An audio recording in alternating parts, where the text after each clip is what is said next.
How's it going, everybody? Just cleaning up the saw shop. This place is a mess. There's just rows of junk around where my truck was. Pieces of exhaust pipe, fasteners, oil jugs. I gotta clean this place up. But I thought before I do that, one of the more dirty things I do in this shop is metalwork and welding. And I thought to myself, let's get a head start back on the Ms460 project. Now, if you guys go back, I started this saw probably a couple months ago, and I'm building this saw for my buddy Caleb. I'm going to send it to him in Texas, and I am building this to his specs. I kind of know what he likes, and he does a lot of hardwood removals. He runs a tree service. This saw will live life with a 32 or 36 inch bar, cutting hardwood. If you guys remember, if you go back, I did a low exhaust roof build on this saw, did lots of transfer work, lightened the piston, single ring, opened up the windows on the piston, did some intake work, did the Mickey Mouse intake or Drake intake, whatever you want to call it, and just made this what I think is going to be a good, reliable, strong work saw build. A couple of you guys mentioned on that last tree removal video I did about how well that Iron Horse 372 runs. Well, that is the truth, friends. Not only is that saw strong, but it's like a Swiss watch. And that's what I strive for in a work saw. To each their own. There's all different kind of builders in the world and on YouTube. Everybody has their ideal of what the perfect build is. To me, I want a generous amount more power than stock. But I want it to start, tune, and idle. I want to be able to use it in winter. I want to be able to use it on a hot day on summer. I don't want to be fiddling with the screwdriver. And it's got to pull a long bar. So Caleb is on the same wavelength as me. And so anyways, friends, I picked up this 460 and I'm going to finish this build in the next, little while. I'm starting to mock it back up together. I got a West Coast clutch cover from Wolf Creek Saw Shop. Thank you, Ryan, for this saw. These just help expel the wood chips a little bit better. They're a little bit more open. I think he'll enjoy that. And I have a full wrap or a 3/4 wrap bar for it. Today's video, I get asked this all the time. How do you make a pipe? What steps do you take to make a pipe? So in today's video, we're going to make a pipe. And I'll show you guys how I do it. This is probably not the most efficient way. I'm never in a big hurry. My pipes are all just one-off. So I'll bring you guys in. All you need to make a pipe is a flange. Now, the flange is the most important part. What you do after the flange is up to you. But I use the exhaust gasket to rough in my flange. So I'm going to set you guys up here. And let's get rocking and rolling on an exhaust flange and a pipe. Okay, I hope this helps some of you guys. Making pipes is fun. Remember, just because it looks cool doesn't mean it's going to work. And sometimes an ugly pipe works really nice. Let's get some more light here. There we go. Okay, so first of all, you need some flat stock. You can buy this anywhere at a metal supplier, at a hardware store. This stuff's about an 1/8 inch thick. It's 1.5 inches, I believe. Okay, I like this style because it literally will cover any exhaust port, from the biggest saw to the smallest saw.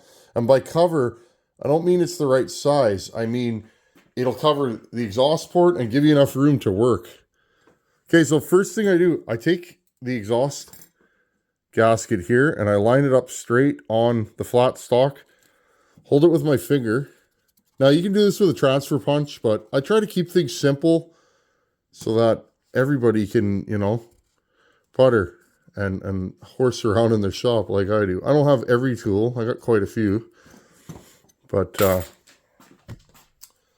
okay, so I do that. Now I mark where my exhaust port is. Now, if you want to get real fancy, you can go like this and trace out your rough flange, whatever you want to do with it. Now, I usually don't do that.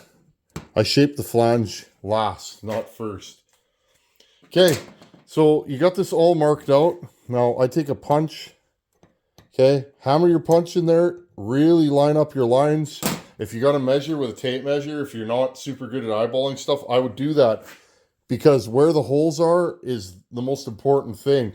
If you get these too wide or too close together, you're going to have a really loose exhaust flange because you'll have to over drill everything. And then the next part, after you get these two holes, you want to figure out how you're going to roughen your center. Now, I usually cut this out about 80% and then I leave it for the end. Okay, now I'll show you guys what everything looks like after you get it roughed in. Okay, there's a roughed in exhaust flange, give or take. Okay. Now, how I actually get that roughed in is by, I use a good quality step drill. I'll measure my two holes, okay, and I'll go bing, boom. Trying not to overlap the holes, drilling both sides out. Okay, now once you get close to the size, you'll end up with kind of like a figure eight. It'll look like this. I'll draw it for you guys. You'll end up with this kind of, once you get your two holes drilled out. Okay, and then I just take a good burr. I like this one because it's nice and small. Take a good burr on your die grinder and just gently rough in the hole. Now, I went almost full width on this side, but I didn't go on this side because I'm going to line everything up on my pipe to line up off this one side. Now, what am I using for a pipe? I kind of made this. This is like a 1-inch 1-inch ID pipe that's chromed. And I kind of roughed this out. Caleb's from Texas, and I know Texas, they like that big, big trucker style and all that kind of stuff. He's a buddy of mine, so I know what he likes. So I'm going to give this thing some chopper style and kind of run it like this. Now let's talk about fitting your pipe onto your saw. This is the second most important thing. Okay, the third is whether it works or not, but I'm going to set you guys up and let's go over pipe fitment on the saw. I've seen this a million times, and this is a pet peeve of mine for DIY pipes because this stuff can get a little dangerous.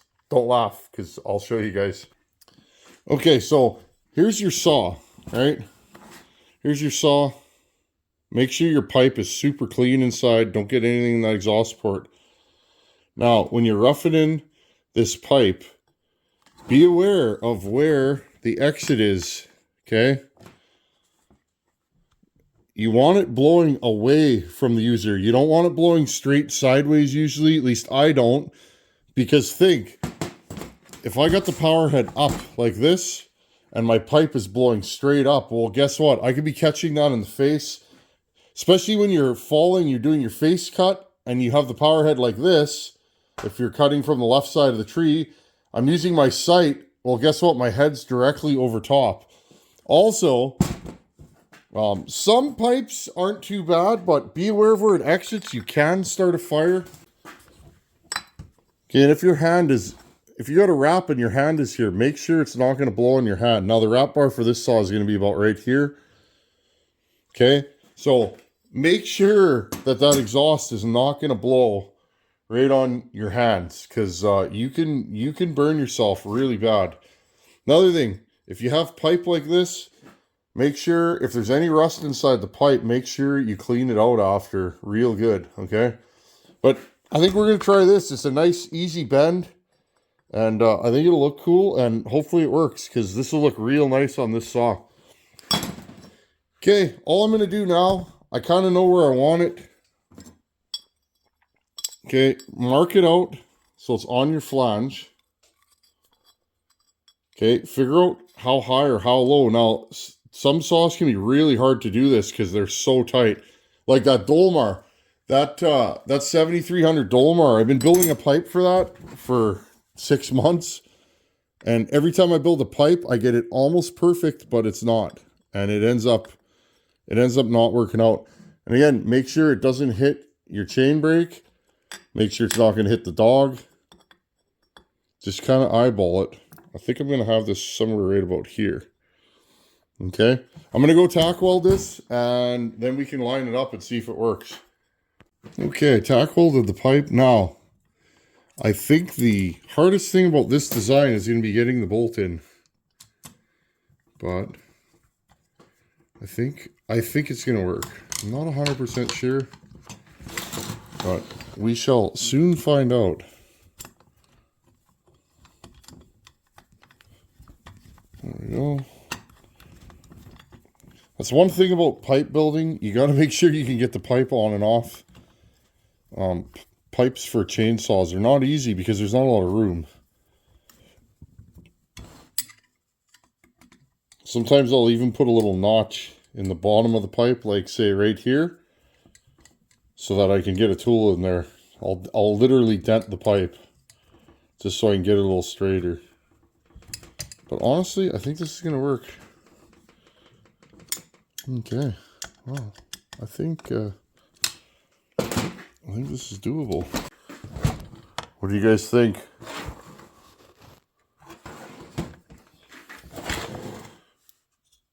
Now, I'm changing these to larger dogs, so this shouldn't hit. I guess I could shorten this pipe some. I want enough head pipe before the bend, though, so that it actually, I don't think this is going to hit. I really don't. It's behind the dogs. I'm going to put these deeper dogs on. Let's see how much farther they are. He'll probably put like some pro safeties. Yeah, I think we're going to be just fine. So I think I'll leave this just like that. Okay, I'm going to finish all this and we'll do the finish assembly on this pipe and see what it looks like. I think it's going to be pretty cool. Okay, here's the finished pipe. Again, some flat stock, a marker, a punch, a drill bit, and some imagination. This is just some junk that I found at the dump. It's got some love marks on it, but I mean, you just weld your flange on, grind your ugly welds, because I'm no welder. Remember, welders, take it easy on me. I'm trying. But look at that, a nice chrome pipe. I think it's gonna work. It's got just enough restriction to make back pressure, but it's open enough that I think it's going to do a good job. Because remember, that exhaust is going to hit here. It's going to hit this bend, and some of it will come back. And she's wide open. And what I'm learning about pipes is the wider it is open, the better often. Especially on a ported saw. This thing looks super rowdy. Hopefully it works. Again, if it doesn't work, we'll make another one. But or we will alter this. I was thinking about making it come down and then back up, but I'm just going to try simple, and often the simplest move is the best one. Hope Caleb likes this. Let's find a question of the day. Okay, well, that was fun. There's two kinds of wrench pulling for me. One is the I have to do it, and that's truck work, trailer, skid steer, mower, the stuff I've been showing you guys. That's the has-tos, and then there's the want-tos, and I love working on saws, and it was nice to just get out here tonight and do some saw work, do some fab work. So I'm going to slowly start putting this saw back together, and then we can give it a run and put it in some wood, and if I'm happy with it, I'll send it to my buddy Caleb, and he can enjoy it. Let's get on to some questions of the day. I love doing this segment. I added it, I don't know, 6 months, a year ago, and it's been a lot of fun.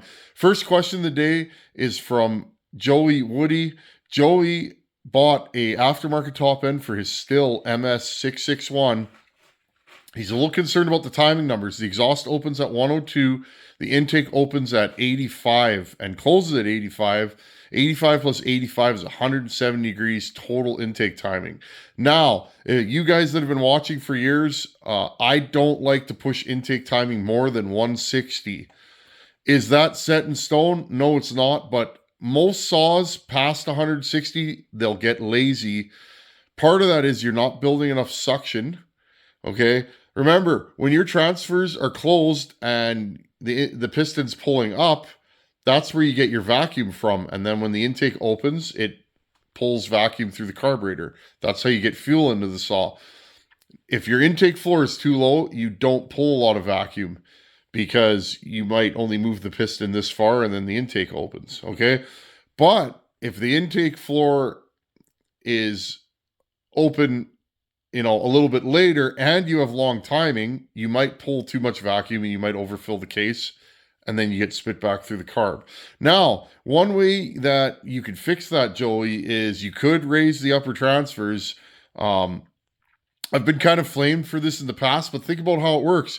If the upper transfers are open, if your piston is moving up, pulling a vacuum on that case, it's only going to pull a vacuum when the upper transfers are open. Because think, when your transfers are open, your exhaust is open. You will not pull a vacuum because those transfers go right into the case. Okay, so if your blowdown is short on that 661, you might actually be fine. The only way to know is to put that saw together and run it. If it is lazy or hard to start or doesn't want to idle or it's spitting back through the carb, you're noticing your air filter's getting wet, it's probably because it's over intaked. Anyhow, try it out and report back. I'd love to know if that saw does run.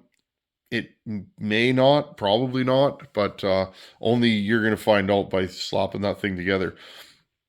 Second question of the day, I'm kind of backed up again, is from Sean Grieve. Sean is splitting a 372 case with I'll see if I have mine here, with one of these doohickeys right here, a case splitter. You guys know I've been using those for years, and they work really good. What he wants to know is, he's used his twice and it's damaged the case both times. It's leaving marks on the inside of the case. What he wanted to know is that normal?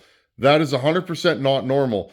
That splitter should grab the bearings, okay? It should be with your, hold on, I'll grab it here. These two pieces on the end are the width of a bearing, 6202 or 6203 generally. When it goes in the case, it should be pushing on the bearing, and then the other end, the screw, whatever you want to call it, pushes on the end of the crankshaft, and it pushes the crankshaft through the bearing. If it's hitting the case and gouging the case, it's because those prongs are too wide. The joys of aftermarket parts or tools sometimes can be they're out of spec. How do you fix that? Put it in a vise and squeeze it together as much as you need and enjoy. Mine, I've actually split it apart a couple times when I was doing a big saw and I couldn't get it around the crankshaft. And I've also squeezed it together. So you can mod a little bit and it should be good to go. Anyhow, thanks for hanging out in the shop, and I got to get this shop cleaned up and probably do some mower work. I want to get this 460 back together and run it, and I have a bazillion more saw projects to do, as you guys can see.